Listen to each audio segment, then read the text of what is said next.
We know that when we get people right, we get business right. So I'd like to welcome you back to my podcast that focuses on 3 areas I specialise in: leadership, performance, and culture.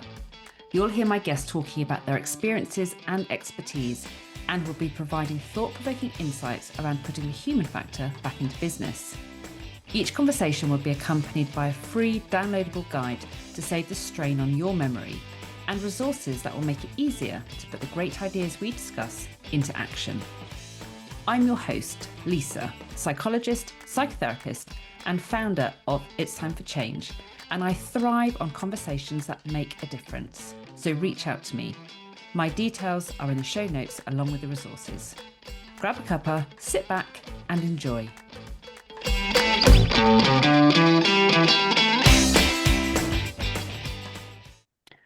So I'm sitting here wearing almost identical top to me, for those people who are watching, with Lorna Moles, who is Director of Farrell HR.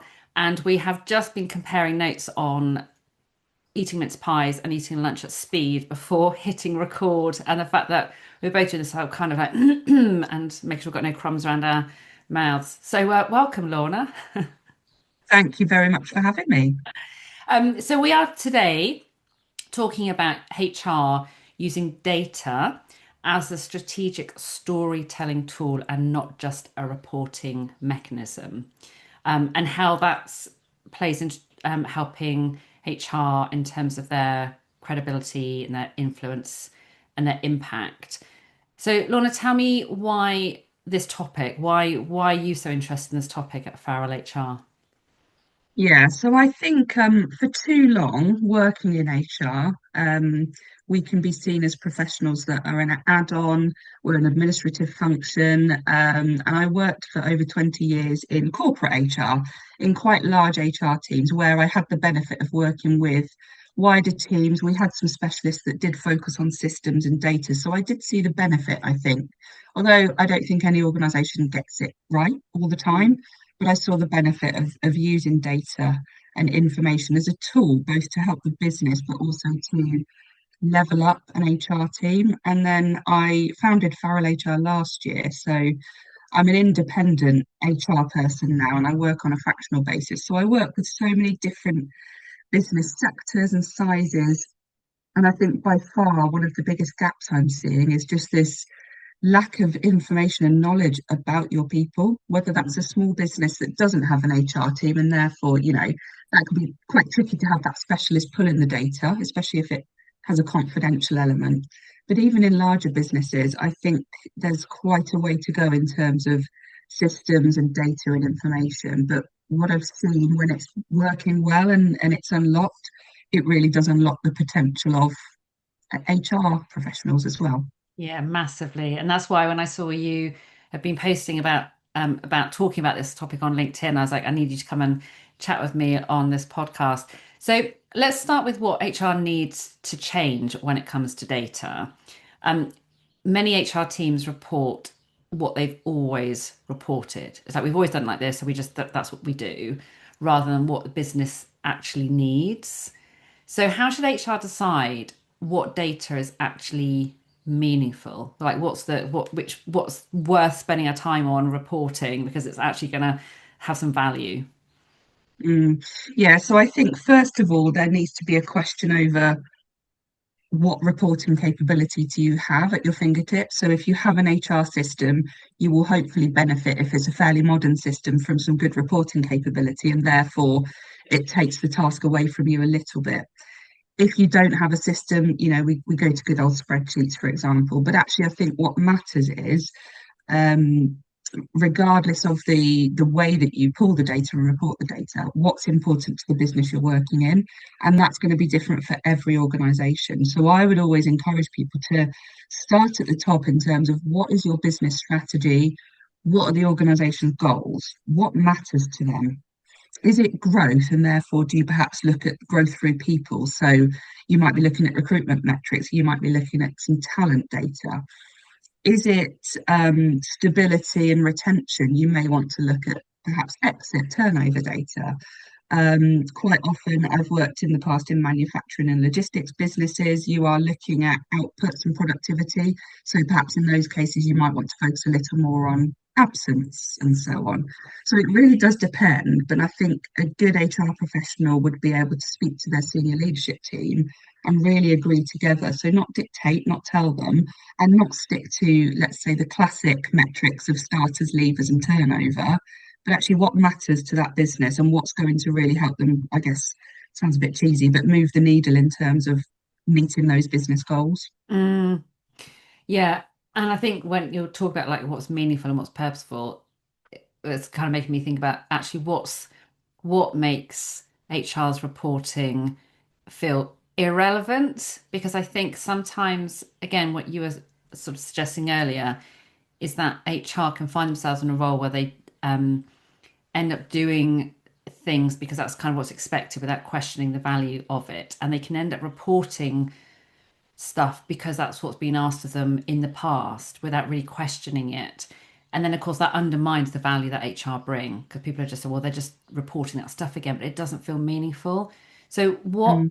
do you think makes HR's reporting feel irrelevant to people?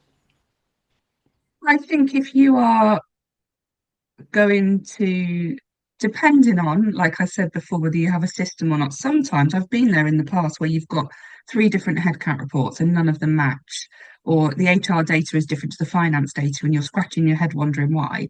But actually, if you've gone to the effort of producing that data, whether it's one-off or regular, the question to ask yourself is, what value is this bringing? You know, what airtime is this data and information getting? Is it going to the exec team, to the board? How much time is on that meeting agenda to talk about the data, or is it a cursory glance of, oh, okay, that's the headcount this month? Actually, drilling down into the information. I had a boss once who encouraged me to just stop producing the report and see what happened. And guess what? No one ever chased it. No. So I think it's just thinking about actually where is that information going and asking the so what and why. Mm, Why are we producing this data? What does it mean? Does it mm. mean anything, or should we just stop? Or should we change it? So, That's so what is really important. I love that example about no one chased you for the report. I think there are so many activities that people engage with in any role during the day because they believe they should, and that's what's expected of them in their role. And actually, if they didn't do it, no one would notice or no one would pick up on it for a while, if at all. And it is that mhm, question around why are we doing this and what difference is it making? So, and I think mhm. going back to the simple things like having meetings to discuss anything, it's like whatever we're doing, like what is the purpose of that, and what are we hoping to get as an outcome, and what we hoping is Yeah. going to change because of that. And if you can answer those questions, then the purpose of that data becomes very clear and it becomes very Mhm. meaningful. And I guess that also Absolutely. then would link it more easily to strategy because again, often we see data sort of sitting over here and strategy over there, different people in charge of both and they don't connect Mhm. them. Do you see that connection happening more, or how do people make sure that that does happen? Yeah, so I think again it's important to link it to the company strategy and company goals. Hopefully there is one and it's been well thought through, and you hopefully have a plan for at least longer than the next year.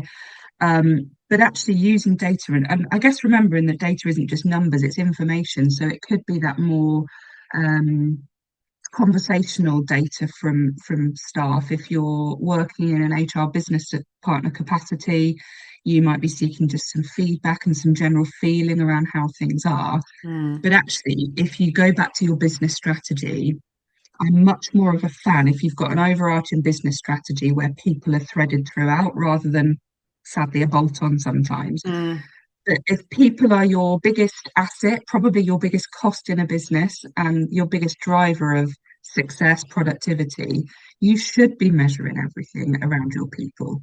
How are they feeling? I think that's where engagement data is really the key here. How are they feeling? How are they doing? If you've got a multi site business, look at the lower engagement levels, understand actually maybe we've got a bit of a problem here. Guess what? It probably does link to lower productivity, higher absence levels. I worked in an organization once that did look at the correlation and they also linked low engagement to high health and safety incidents, for example. So pulling all of that data together and understanding how does that fit with what we're trying to achieve as a business, whatever success looks like. And if we have a challenge and we can see it in the data, let's drill down into it more. Mm. I really like, and I think you made a really good point, an important point about data isn't always numbers. And I think sometimes people, their brain goes there, they hear the word data and they assume spreadsheets. And the point you made, Lorna, around it's more, it's way wider than that, and it's about hearing people's views on things. And it reminded me of a conversation I had earlier this morning with another HR director in a company who we were running some sessions for managers, some development sessions around stress and reducing stress. But actually, the data we got from that session was about them identifying specifically things that were causing them stress in their organization, and very specific things that if this changed and that changed and that changed, it would make a difference to my stress. And so they had, and I was like, that's your baseline, that's your starting point, because that then got fed up to the leadership team. And then the leaders were able to think about what they wanted to do with that information and how they weave that into all their plans. And of course, then you can measure it afterwards. Have those things been changed and what difference has that made to stress? And it's a Mm, really interesting point when you think about data is often much broader than people will think it is. And then I guess it lends itself to being able to tell stories with it. So that I guess once actually let's move on to think about how we tell stories, because I think that's, numbers themselves don't stick, do they? Numbers in terms of reporting data on its own rarely kind of feels engaging and exciting and I'm hooked and I want to know what your next number's going to be, Lorna. It's more about yeah. stories do. And so again, it's about how HR turn the data that they have access to or that they've actively sought into a narrative that influences decision making. So how do you use data to tell stories rather than just presenting it as numbers? Yeah, I mean, picking up on your last point, people data is data, but what's behind that data, whether it's numbers or other kind of information, is people, and people are complex. Human beings are really, really complex. They have different needs and feelings, and they have things going on in their lives, and that all impacts how they show up at work, and then eventually how that workplace performs. Mm, So I think for me, if you're taking data, absolutely use it because facts are powerful, but use it as a starting point. mm, So have a look across the data set, whatever it is you may be looking at. It could be engagement data. Okay, what do we see? And we've got a high level of engagement, but actually we've maybe got an outlier over in this plant here, for example. Let's drill down into that. And then you can understand a bit more. Okay, the data can only show us so much. We need to know, we need to go and speak to these people. But mm, equally, don't always look at the negatives, because I think again, if you sort of take the let's change the data set. Let's talk about recruitment data. If you're looking at perhaps a good recruitment piece of data is time to hire, you might look and go, okay, overall our average time to hire is this, but actually we've got a really slow one over here. What's that mm, telling us? Let's go and talk to that hiring manager. That may surface a training need. It might surface a coaching need around confidence. It may surface a workload issue. But the data is not going to tell you that unless you talk, whether mm. that's talking to individuals or teams or leaders of teams. So I think being able to kind of dive in beneath that data, there's a skill there around communication, Yeah. and being able to, translate. Okay, we've seen this data here on from the engagement survey. Thank you for completing it. We now want to take it a step further and understand a bit more about what you're telling us. Yeah. And And it that just builds that curious, credibility, doesn't it? yeah. Well, and that genuine curiosity about wanting to understand it again Yeah. demonstrates care and demonstrates your intention to do something with it. So it moves it from here's an exercise where we just asked you to fill in probably yet another questionnaire and people are getting a bit tired of that to actually these people genuinely care because they want to understand the data rather than it just being a tick box exercise. And by Mhm. understanding it, it means that something is more likely to change and it's going to feel meaningful. So I think that conversation itself, even before people have started working out what to do with it, speaks volumes in terms of kind of what might lie ahead. Yeah, and you can't just stop, okay, we've produced this data on X, Y, and Z. It doesn't stop there, it almost starts there. Yeah. Give us the information and then let's use that to inform what comes next. So once you've done that, you've got the data and you've got a bit more of the context. You've sort of unpicked that a little bit more. How do you then present that back in a way that will engage people? So that sense of telling a story. Because when, I mean, you and I use talking about storytelling, some people listening to this might be thinking, well, the only stories I know are the ones I read to my kids at bedtime, you know. So how Yeah. do people turn data that could effectively be just a set of numbers into something that is more of an engaging, meaningful narrative? Mm, yeah, so again, it's linking it back to the business and forget for a moment that it's HR or people data, it's business data. Mm, So for me, that's really important to remember. Hopefully, if you're in an organization where, and I hate using this phrase, but HR has a seat at the table, hopefully that HR person in that seat at the table is also listening to, perhaps an operations lead or a sales leader, mm, finance leader to be able to tell a good story, you link it back to what's relevant in that business. So, okay, Mrs. Sales Director, you said you've had some challenges in the Northeast. Actually, if we look at the people data, we can see there that we've actually had a dip in engagement or productivity. We've had loads of absence, and perhaps that's linking. Let's understand. So I think being able to again go back to the so what, we've got this data, what does it mm. mean, and actually where does it link? And just tell that story, link it in so it means something to the people that you're telling the story to.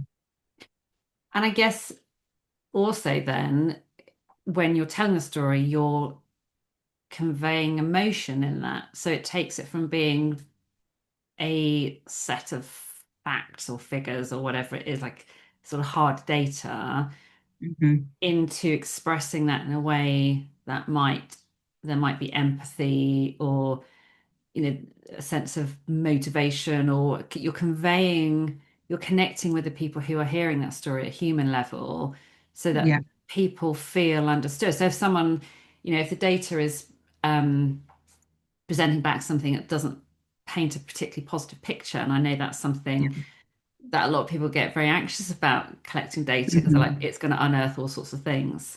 If you just present it as a black and white report, it depends on the reader's headspace in terms of how they interpret that. But if it's told in a way that feels like an engaging narrative that conveys Hmm. the challenge of the particular context we're in right now, and that sense of no blame, but we're going to work out how to work together to move things forward, and all that stuff Yeah. you can do through storytelling, which you miss when it's just these are the before afters or after numbers, and this is just the data now, which can on its own is open to so much interpretation without any of the emotional context. Absolutely. And I think as well, you can use it again, depending on the context of that story that you're telling. Are you sharing the data and telling the story to seek improvement or change or an increase or a decrease in something? And again, you can use the story to bring that to life. To then the people that are listening to you can understand their role in it as well. Yeah, What happens next? How can you support me with this? Or how can I support you based on the data we're seeing? How can I support you with the next stage? yeah. So if an organization, because I guess so sometimes people might get some data and you've talked about the importance of unpicking some of the data to understand what's behind it.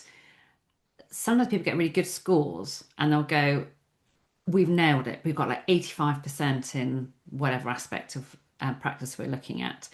And they leave it at that. They don't do anything with that. It's like, well, we don't have to think about that because that's good.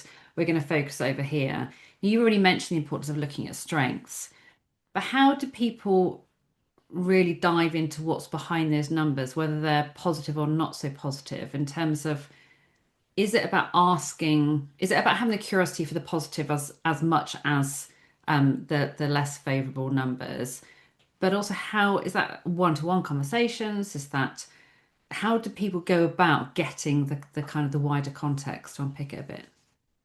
Yeah, I think it's about being curious. So good HR colleagues that I've worked with in the past, what I've noticed about them is they don't just accept the data that they're being given. They ask questions, they challenge in a positive and professional way, but they challenge, they want to understand a bit more. And again, it depends on where the data is coming from, and quality will be different depending on context. But if you are able to drill into things a bit more, let's do that. And again, then I go back to the point I keep making, which is go and then talk to people. If you want to find out a bit more about Mm, what's behind any numbers, for example, go and speak to the people, go and understand a bit more. And I think I used to work for a great company called Unipart, and mm, one of their principles was around go and see to deeply understand something, and that's always stayed with me. You can have something black and white on a screen or on a page, but actually, until you go and experience, and in this case, it was warehouses, go and experience that operation and understand, it brings the data to life. And I think mm, that's where people can do really well if they are curious and they don't just say, oh, great, another report in my inbox, tick that box for the month. Actually, go in there, go and understand. And equally, if the data is positive, understand why and see if you can replicate that. Or how do mm, you continue that if you're a small business? If things are good, don't rest on your laurels, right? Let's mm. continue. So I think not just looking at the perhaps negative or worrying data, but look at the good stuff too and understand why it's so good. Could it be greater? Could it be Mm. replicated? And I really like your example of kind of going spending time with people. And I think people often say we don't have time to do that.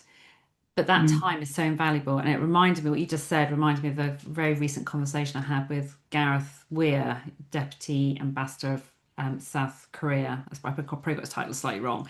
Um, but he was talking about how they were having a real challenge in terms of trying to overcome some particular I think it's following some natural disaster. There was something that they were trying to work out how to move forward past post that, and they just weren't making progress. And he said the golden moment for him is actually going and spending time. He went and spent a day shadowing the Minister of Finance or whoever it was to understand his context. And he said just that one day meant I came away understanding who this guy was more in terms of as an individual, what his motivations were, what his drivers were, what his pressures were, and so on. And it changed the whole solution, and they were able to find a way of moving forward. And people often say, we haven't got time to do that sort of stuff. But he spent one day doing that, and they cracked it rather than look at the the result. number of Yeah. hours that people have in meetings and scratching their heads trying to work out how do we find a way of moving forward with the situation that we currently know it is. So it was a really good reminder of you saying that.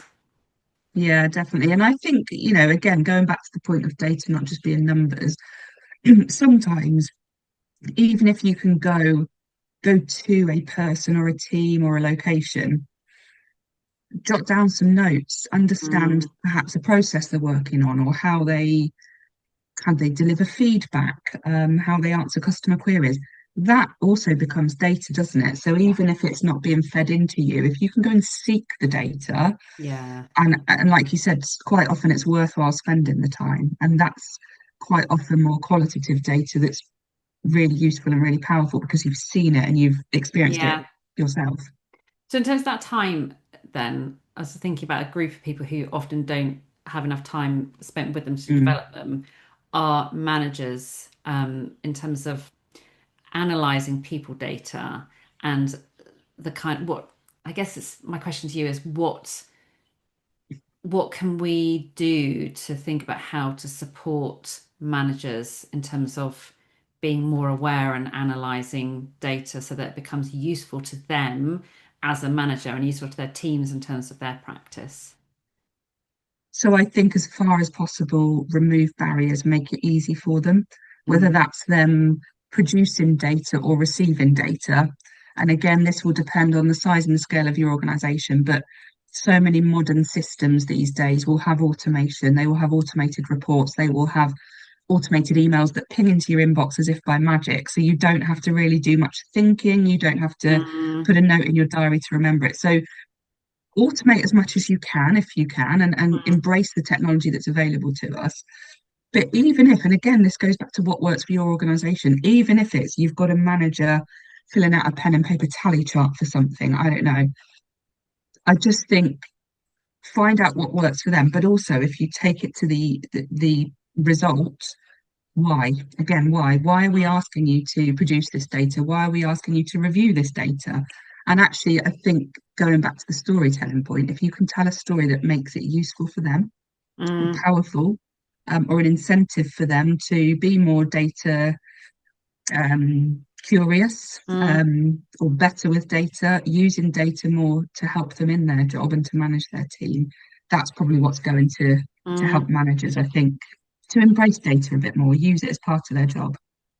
And I guess making the link between the data in terms of understanding the data in terms of the kind of the red flags for them, like where they need to spend more time, Yeah, um, and maybe what that data is communicating. So again, the person, the HR director I was talking with this morning, we were talking about just the kind of behavior insights. So in terms of getting data around a particular team and then realize and then look at the particular behaviors that are potentially not as they should be and mm, looking at why that is. It goes back to your very good point about the why is really important. Understanding mm, the why because they can then potentially in a situation the wrong person's in the manager role, like they don't yeah, feel comfortable doing it and that comes across in their behavior and that's causing also that's your red flag. Sometimes hmm, there's someone in the team who is there's a relationship challenge in the team and there are people kind of knocking together and it's actually how do you have the confidence to deal with that, but it's about noticing rather than just taking it on the surface value about noticing right what's really going on behind the scenes, and having the mm, confidence to explore that. And I think a lot of that's a whole skill set in itself, and actually giving the mm, managers the confidence to be able to interpret the data and know what to do with it. And mm. I think that's where HR have real value in terms of sitting alongside managers sometimes and almost coaching them through interpreting some of the data that they're coming across and what to do with it in a helpful way. Yeah, definitely. And I think what I see with a lot of my clients, especially on the smaller end of business size, they are such busy managers and leaders. They almost feel like they don't have time for this stuff. That Mm, it quite often helps if I can play back to them. They might come to me with a challenge around someone's had lots of time off sick. You mm, play it back and kind of ask about, so you ask the questions, don't you? Well, how many instances have there been? And what are the reasons? Are they all the same? Is there a pattern? So getting them to link back to numbers, yeah. size of the issue, perhaps, and noticing the patterns. And if you have data and you can see patterns, that's really powerful. But again, playing back to them then the weighing up of, okay, what do we learn from this? And as we move on to the next time, if there is a next Mm. time, it's going to help you to record that data, isn't it?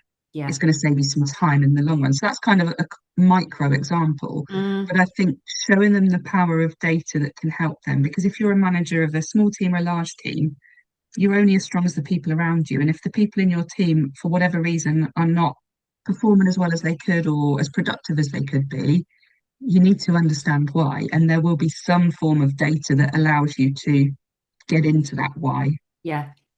And I really like the fact you mentioned patterns because I think, again, the ability to take a step back and see patterns in the data, Mm, often managers struggle with that because they are so yeah, consumed by what they see their job to be. And to have a different set of eyes, a different perspective, someone to sort of help them zoom out and notice the patterns. Because we know that when our yeah. stress levels are high and we're very busy and we're very on task, You're blinkered, we aren't you? miss it. You're Yeah. Yeah. yeah. So I think there's a real Mm, value here in terms of HR being able to um, help managers kind of just press the pause button and take a step back and yeah. notice stuff that otherwise we might miss. So, in terms of thinking then about leaders, what do leaders need to ask differently about data in terms of setting the scene to, yeah, to change? I think it is going back to what we talked about at the start. It's that curiosity, and I've got this data that the HR team's producing for me. why? What is it? And actually, is there more? Is there something different? Again, linking it back to the meaning. What's meaningful for my team? Is it possible to get this data? Is there a way that we can start to measure this? Um, because you need to be able to measure things to understand where you are. You need to be able to understand progress against goals, Mm, against objectives. You need to, like you said, spot the flags, green flags or red flags. mm, So I think it's actually being curious and being open to, it's great that I've got some data. Actually, let's take it back a step. Maybe I'm not getting any data. What's possible? Do we have any systems that can help us? Can you help me formulate a quick mm. spreadsheet so we can measure this? Because otherwise you're going by gut feel. And I'm not saying gut feel is wrong, but it's not the only way of No. measuring and making decisions. So to have data is just a big piece in your armor to make good business Mm. decisions as a manager in that business. So how can leaders stop seeing HR data just as an extra and start seeing it as a kind of an essential, like fundamental, almost starting point? It's not the extra kind of bit on the side. It's this is what this is what should be informing everything we do. Hmm. I think, like I said before, see it as business data. You wouldn't question a finance director for presenting the numbers. Why would you question an HR director or HR professional for presenting their numbers? They're just not financial numbers, or they can be, but Mm, those numbers are just as important in a business as all of the other financial data, sales data, etc., etc. mm, So I think again, it's going back to that perception of HR and us as HR professionals really being able to take a step up, use data as one of our superpowers, if you like, mm. and actually yeah, just be able to present it as good business data rather than it's this additional people data that probably Yeah. doesn't really matter. It really matters. It's really powerful. Let's remind people of that. So we get that because we're talking about this. I'm just thinking about in terms of what could be a first step towards achieving that. And you've already mentioned today about kind of HR should have a seat at the top table. How do how do we encourage leaders, or how do leaders start to think differently about using data more intelligently? And that might be thinking about how they're using HR. It might be using the data, but how have you got sort of a piece of advice that would be around how to take a step back and think about using it differently? Is it about where HR are positioned? Is it about how it's being used to inform its business data? What would be your kind of your advice? Yeah, I think if I was sat with a chief exec, we're around year end as we're recording this, people are looking ahead to the next year's goals. If I was sat with a chief exec and they are talking to me about these are our goals for 2026, I would ask the right questions as an HR professional. And I think for me, that's around not just what can HR do to support the goals, but actually make it more powerful. What data can I produce that will help you to assess the impact of these goals, to assess the progress we're making against them? What's going to be helpful to measure as we move through the year to check our progress? So I think just turning it on its head rather than kind of wait to be told as an HR Mm, professional, and sometimes we are a bit nice, aren't we? But actually go forward and say, I can produce some data here for you. What's going to be most impactful? And get that agreement, get that buy-in. I really like that because I think HR are really well positioned to ask really good questions. And it's a bit like, a lot of my job is about asking questions, not having all the answers. I ask the questions that help people think about gaining a bit more clarity. What do they actually mean by something, or what does something actually Yeah, look like when they've achieved it? And ask, and when as soon as HR start asking those questions, which they're very well placed to do because they're thinking about it in a different way, it provides, although although the answers might not be evident and it might feel like a bit more of a headache, like, oh my gosh, we haven't thought about that, we don't know. mm, When you take the time to explore the answers to those questions, it provides much more clarity, it provides much more structure, it provides people a bit more confidence and belief in that whatever we're then planning to do is more likely to be successful because we've really thought about what it is we're looking to achieve and what this data means, and I think it's about creating a much greater clarity Yeah. around what's happening and being able to join the dots and look at how this is going to be helpful to the wider strategy. And I think HR are so well placed to be able to do that. It's about having the conversations and for leaders to actively invite HR into that space and say to my HR person, what would you be asking? What do you need to know? What have we Hmm. missed? And asking the kinds of questions which are opening the floor to the fact that we will have missed something. What Yeah. else do we need to be thinking about in terms of this data? Yeah, absolutely. And we shouldn't forget as well, we are the experts in our field. Yes. And that really needs to be remembered and utilised in an Yeah. organisation. Yeah. So, I want to wrap up with a simple reflection that is going to bring everything together. And I say it's simple reflection is actually probably quite a big question.